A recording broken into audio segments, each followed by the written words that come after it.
یہ آج بہت عظیم اتفاق ہے کہ 17 رمضان المبارکہ ہے. آج کے دن ہی جنگ بدر واقع ہوئی تھی. آج کے دن کو یوم الفرقان کہتے ہیں. اللہ تعالیٰ نے اس مقام پر 5000 فرشتوں کو اتارا تھا. وہ تصور کریں وہ کیسا دن رہا ہوگا. یہاں پر جہاں مسجد ہے یہ حضور پاک صلی اللہ علیہ وسلم کا خیمہ لگایا گیا تھا.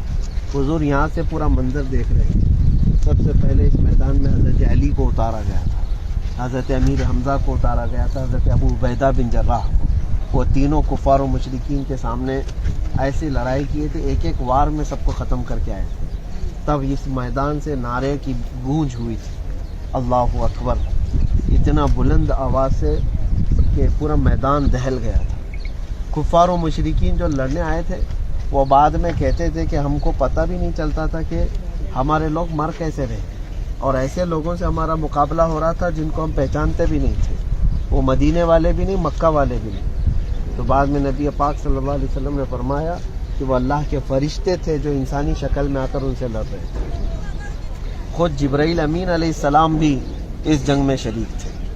یہ جنگ بدر ایسی جنگ ہے, یہ مقام جو ہے تاریخی ہے. اور سب سے بڑی بات یہ ہے کہ میرے نبی پاک صلی اللہ علیہ وسلم کے قدم یہاں پر پڑے ہوئے ہیں.